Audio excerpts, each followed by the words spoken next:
वहीं बैठ जाइए, वहीं बैठ जाइए, वहीं बिठा दो, वहीं बिठा दो, बिठा दो भाई, वहीं बैठ जाइए, वहीं बैठ जाइए।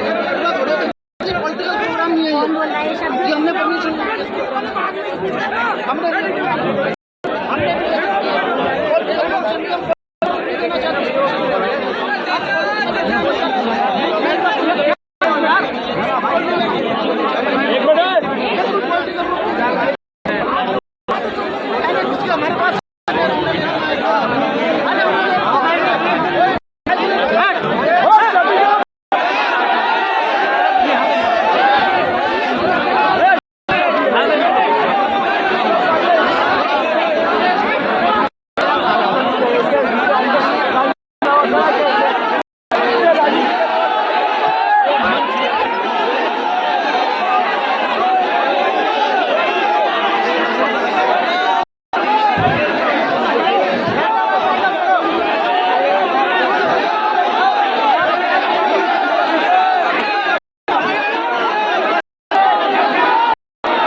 भाई इनको भेज दो,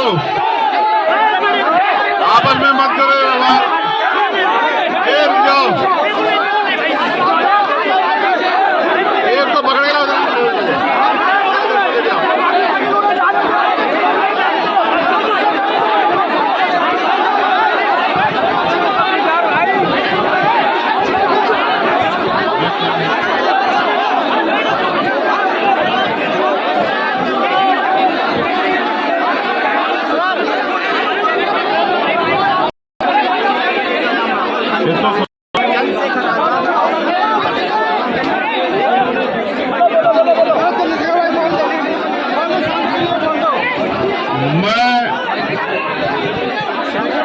कुछ साथियों को शायद कोई गलतफहमी हुई है, ये परमिशन है जो हमारे लीडर समीर साहब ने ली है। मैं ये मानता हूँ जिस तरह से लगातार हमारे लोग काम कर रहे हैं, हमारे पार्टी के प्रति, संगठन के प्रति लोगों का समर्थन बढ़ रहा है, तो इस तरह की साजिशें होनी जारी है, इनसे घबराने की जरूरत नहीं है। और मेरा ये मानना है कि हमें लड़ाई लड़ने के लिए हमेशा तैयार रहना चाहिए। तो मैं अपनी बात आपसे रख रहा था, वो बात ये है कि जिस तरह से भारत के संविधान ने सभी धर्मों को बराबर का सम्मान और अपने धर्म को, अपने धर्म की पूजा अर्चना प्रार्थना करने का अधिकार सभी को दिया, वहां जिस तरह से लंबे समय से अन्य धर्मों के लोगों को उकसाने का काम और उकसाने का नहीं, उनको परेशान करने का काम एक राजनीतिक षड्यंत्र के जरिए किया जा रहा है, और उसके पीछे का मकसद राजनीतिक मकसद है।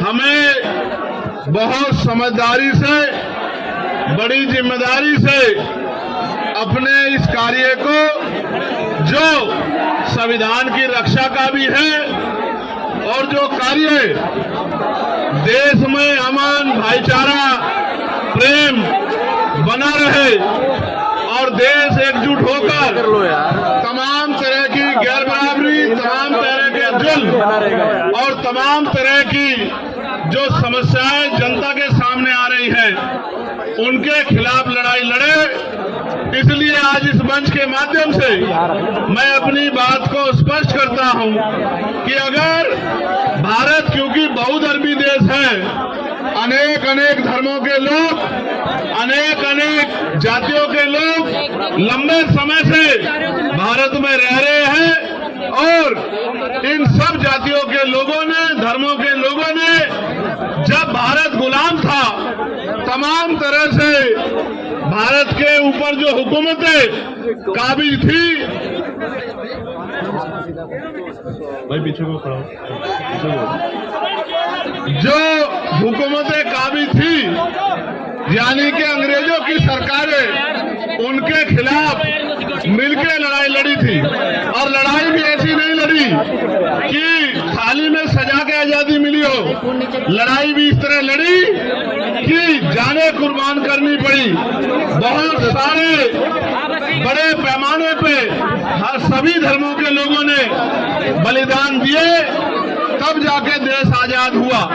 और आज जब देश को आजाद हुए 75 साल से ज्यादा हो गए हैं, तो जानबूझ के, चाहे मुसलमान हो, चाहे सिख हो, चाहे क्रिश्चियन हो, चाहे बौद्ध हो, चाहे जैन हो, या कई जगह पर अन्य धर्मों के खिलाफ भी तमाम तरह से उनको उकसाने, डराने, दबाने और उनको अकेला महसूस कराने का जो ये षड्यंत्र किया जा रहा है, इसके खिलाफ हम, हमारा संगठन, हमारी पार्टी पूर्ण रूप से हर कमजोर के, हर गरीब के, हर मजलूम के साथ खड़े हैं। और जब तक ये गैर बराबरी पर आधारित व्यवस्था जो लोगों को डराने, दबाने, सताने का काम करेगी, हम अपने भाइयों का हाथ नहीं छोड़ने वाले। और मैं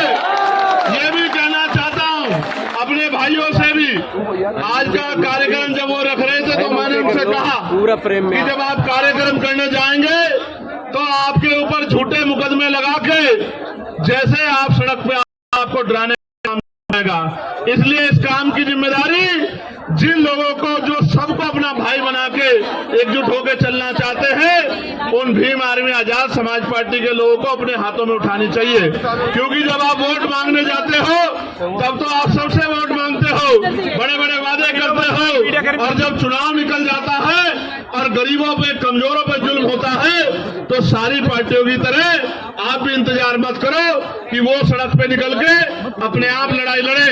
अगर आप सड़क पे निकलोगे तो उनके लिए आपको एजेंडा बना के अपना काम करना आसान हो जाएगा। मैं आपको विश्वास दिलाता हूं, आपको पता होगा जिस शख्स ने पैगंबर साहब पे टिप्पणी की थी, उस पे मुकदमा लिखवा के जेल भिजवाने का काम भी हम ही लोगों ने किया।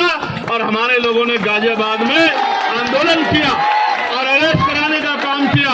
और चाहे बहराइच में एक तरफा कार्रवाई करके जुल्म करने का काम किया जा रहा हो, इसलिए कि सरकार का एजेंडा चलता रहे, या हिमाचल में तमाम तरह से जो है कमजोरों पे जुल्म ढाने का प्रयास किया जा रहा हो, उत्तराखंड में प्रयास किया जा रहा हो, हर मोर्चे पे हमारी पार्टी, हमारा संगठन एकजुट होकर बिना किसी राजनीतिक स्वार्थ के इस लड़ाई को लड़ने का काम कर रहा है। और मैं आपको स्पष्ट करना चाहता हूं, सिर्फ मुसलमान भाइयों के साथ नहीं, अगर जैन भाइयों के साथ, सिख भाइयों के साथ, किसान भाइयों के साथ, देश की करोड़ों महिलाओं के साथ, नौजवानों के साथ, गरीबों के साथ, अभी डीटीसी बसों वाला प्रकरण चल रहा है, जिसके साथ भी जुल्म होगा, हम अपनी देश की तरक्की के साथ खड़े हैं, हर व्यक्ति के साथ खड़े हैं, हम उस लड़ाई को लड़ने का काम करेंगे। और मैं आपको विश्वास दिलाता हूं, आगे किसी भी आंदोलन में आपको स्वतः आगे नहीं आना पड़ेगा।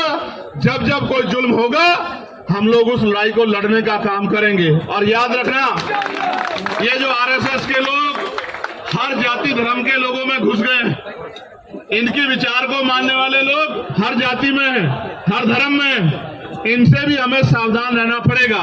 क्योंकि जब हम इनकी बातों में आते हैं तो फिर जो है इनके मोहरे जो है हमारे लोगों को परेशान करने का काम करते हैं, सरकार के एजेंट बनने का काम करते हैं। इन एजेंटों से भी हमें सावधान रहने की जरूरत है और मिलकर इस लड़ाई को, ना कोई एक जाति ना धर्म, पूरे देश की लड़ाई है या नहीं, ये बताओ।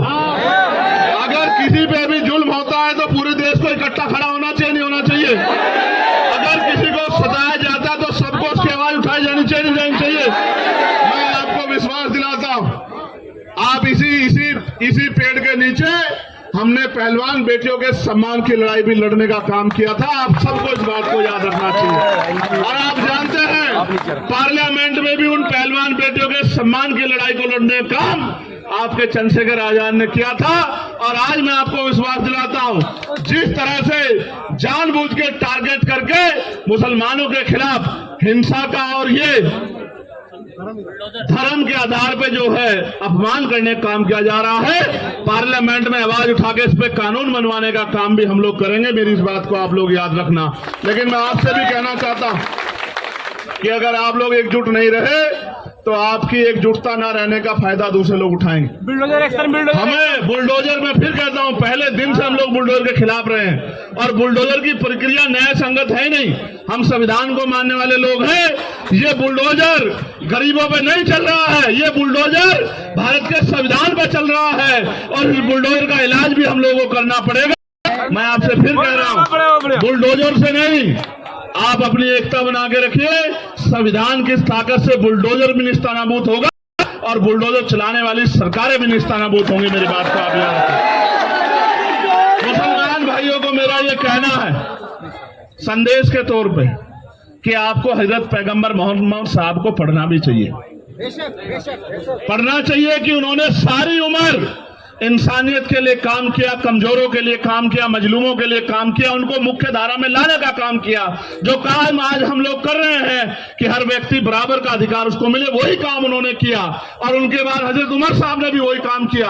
आपको पढ़ना चाहिए। आज तो हमारे बादशाह देखे कैसे, तब के बादशाहों में रब के बादशाहों में फर्क भी देखिए।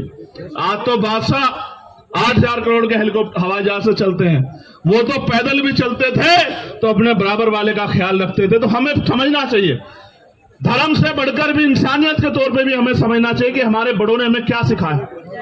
हम तो अगर हम उनके रास्ते पे चलेंगे तो कोई मुसीबत हम पे पाबंद नहीं होगी। हमें अपने बड़ों को पढ़ना चाहिए। और सभी धर्मों में अच्छे लोग हैं, सभी धर्मों में अच्छे रास्ते दिखाने वाले पीर पैगंबर हुए हैं, महापुरुष हुए हैं।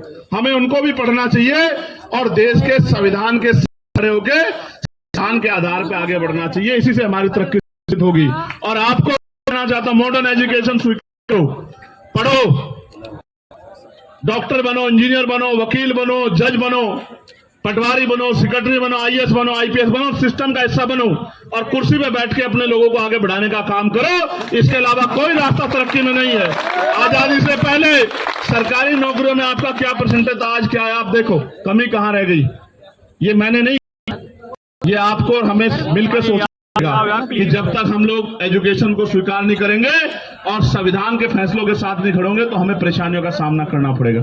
मैं आप सबका धन्यवाद देता हूं और आपको विश्वास दिलाता हूं, तमाम तरह की साजिशों और षड्यंत्रों के बावजूद भी, तमाम तरह के रास्ते रोके दब बजाने के बावजूद भी हम लोग आपके साथ खड़े हैं और हर कदम पर आपके साथ खड़े रहेंगे। कभी आपको अकेला नहीं छोड़ेंगे, हर कमजोर के साथ खड़े हैं। बहुत बहुत धन्यवाद। जय भीम, जय भारत, जय संविधान। और ऐसे अपनी मुट्ठी ऐसे बंद करो एक बार, बताओ एकता में शक्ति है या नहीं है? बताओ, बताओ जिस मुल्क के लिए इतनी कुर्बानियां दी, मुल्क हमारा है या नहीं है? बताओ, क्या अपने मुल्क की तरक्की को मजबूत करना हमारी जिम्मेदारी है या नहीं है? जिस मिट्टी को 5 बार सजदा करते हो उस मुल्क का ख्याल रखना हमारी जिम्मेदारी है या नहीं है? तो फिर हमें किसी को सेकुलर होने की या देशभक्त होने की गवाही देने की जरूरत नहीं है। बस जरूरत है एकजुट होकर आगे बढ़ने की और हमेशा आगे बढ़ते रहने की, पॉजिटिव सोच रखने की। बहुत बहुत धन्यवाद।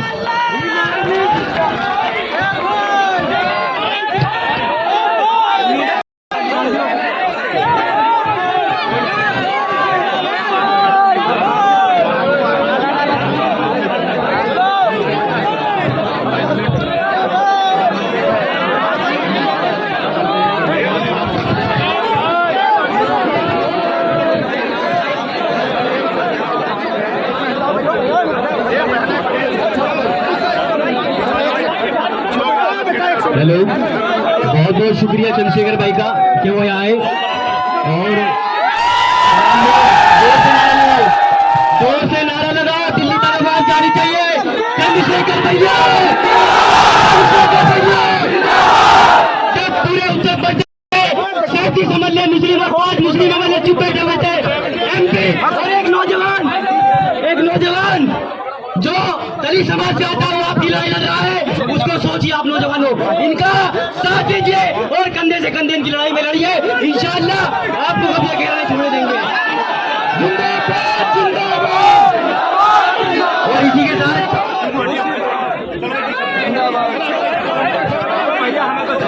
हेलो भाइयों,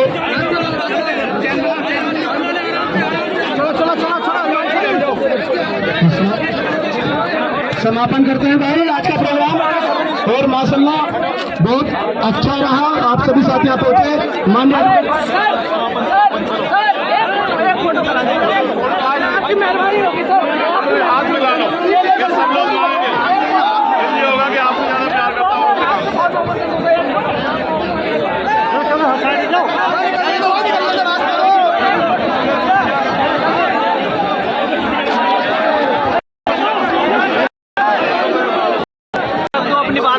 हमारा जो प्रोग्राम था ये मुस्लिम धार्मिक प्रोग्राम था, इसमें हमने चंद्रशेखर को नहीं बुलाया।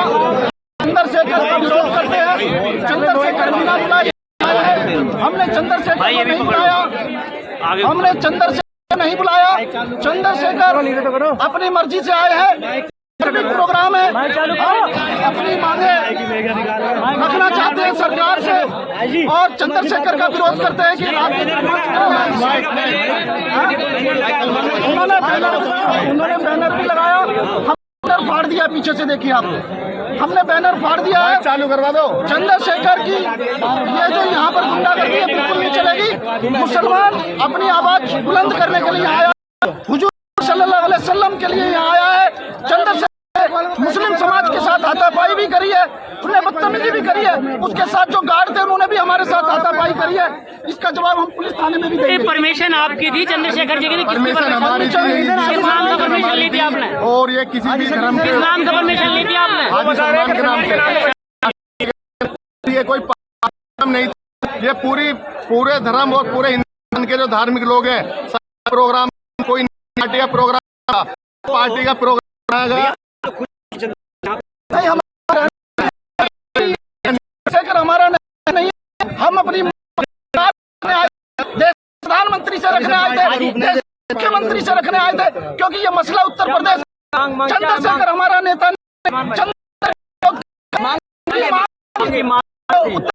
डासरा के अंदर यति नंद ने जो हमारे हुजूर पाक सल्लल्लाहु अलैहि वसल्लम के खिलाफ आवाज बुलंद की का विरोध करने के लिए उसको जेल डालना चाहिए, उसको सजा मिलनी चाहिए। कोई मसीहा नहीं है, कोई मसीहा नहीं है, हमारा मसीहा कोई नहीं। हमारा मसीहा वो है मुसलमानों का जो कंधे से कंधा चल रहा है, वही हमारा सबका मसीहा। ध्यान रखना इस बात का, तेरा रिश्ता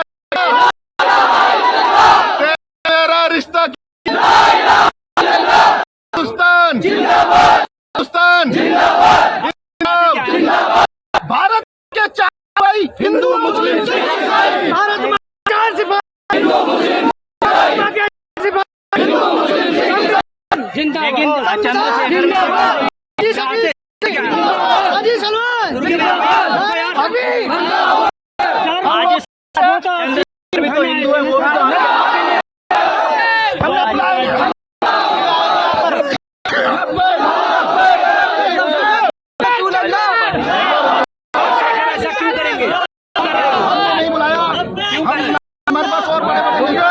कांग्रेस के भी हैं, बीजेपी के भी हैं, हमारे समाजवादी भी हैं।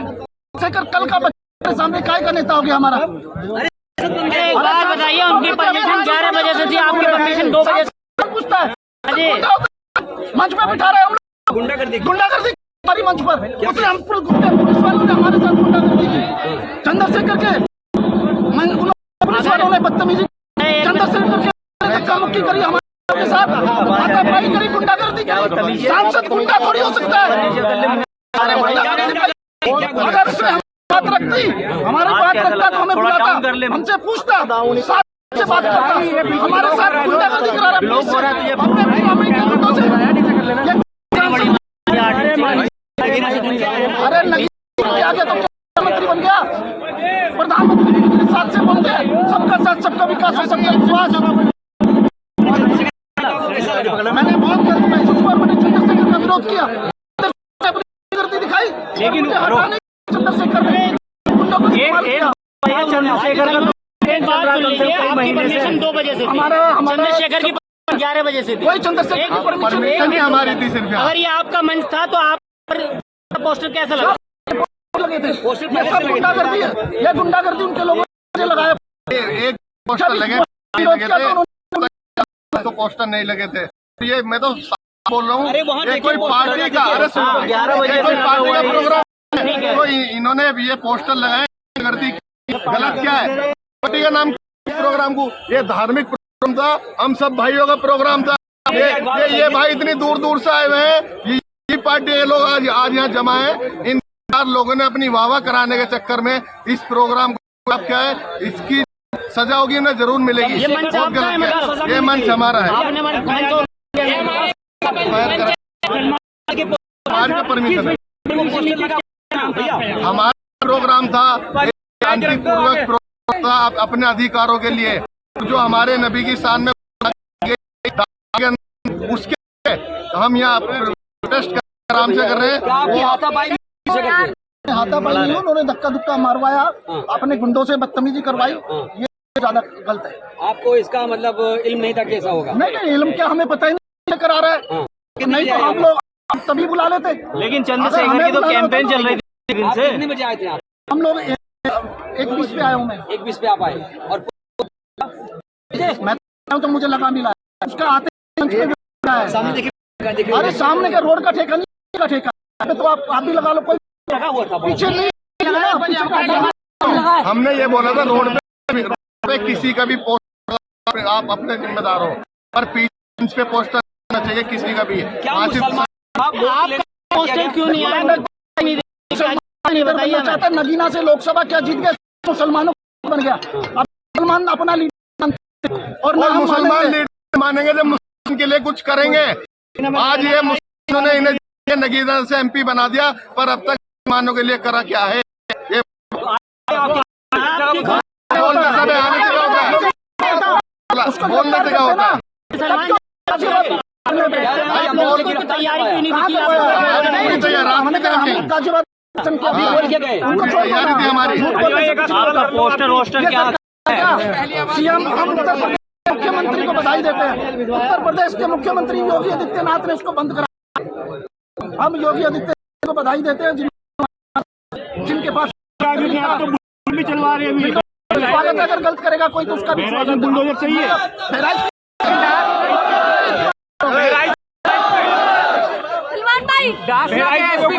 यति का पता ही नहीं है कहाँ पे वो नहीं गिरफ्तार हो गया।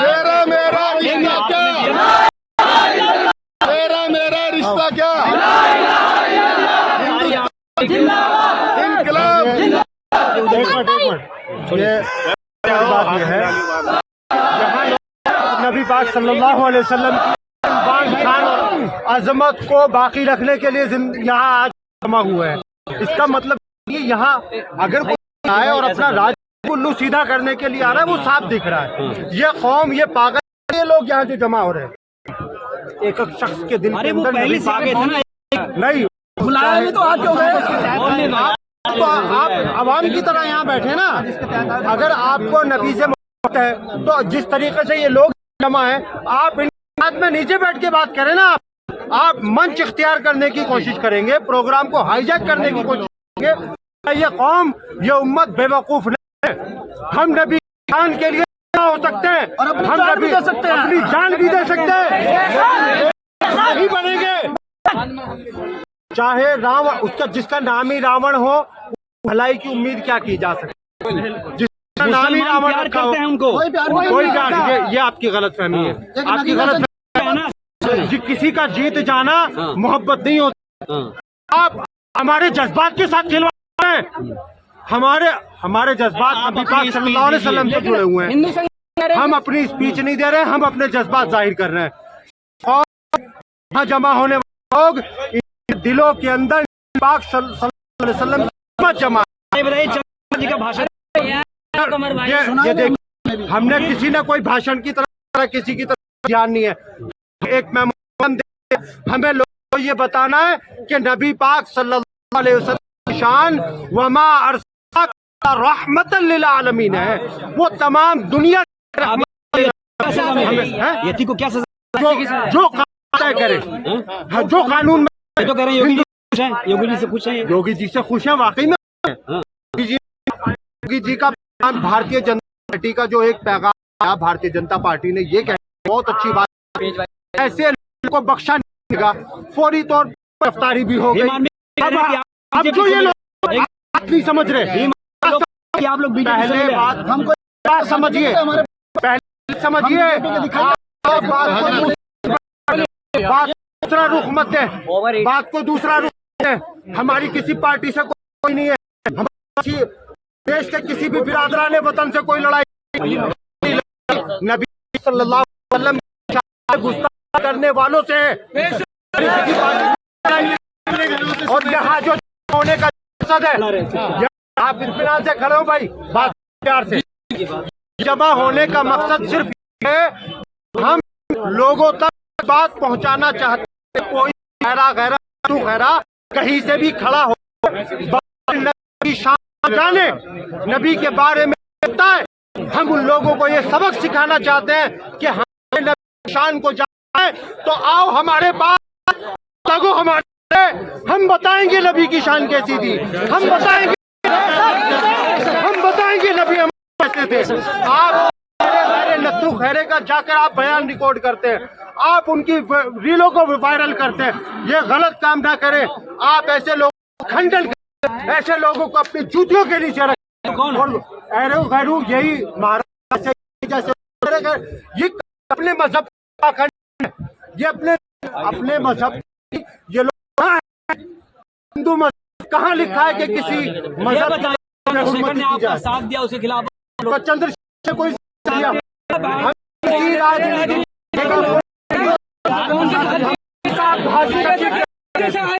हमारा काम जो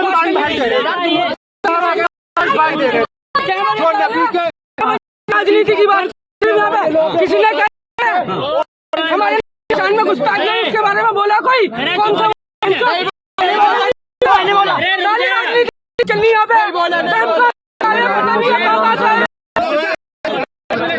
हिंदू यति के समर्थन में हिंदू समर्थन कर रहे हैं, हिंदू हम बात करें, हिंदू संगठन अगर किसी को नबी की शान में, नबी की शान कोई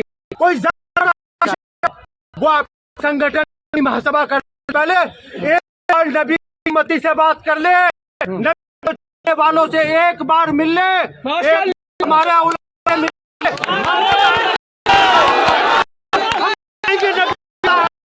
बताएंगे क्या शान है, हम बताएंगे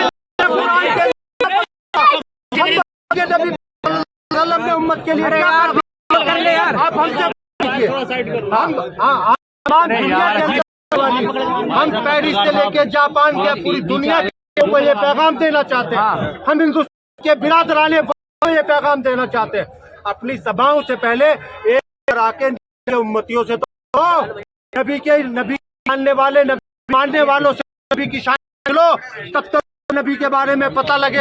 वो लोग नबी के बारे में गलत बयान करते हैं, क्या सजा, क्या कार्रवाई होनी चाहिए? कानून दायरे में दंगा भड़काने, ये नबी की शान में गुस्ताखी करने का मकसद ये था कि मुल्क आबो हवा को खराब किया। देखिए पहले तो आप मकसद को समझिए, मकसद ये था, मालूम था सबको में नबी की में जर्रा बराबर भी खोट नहीं है, खुदा की कसम।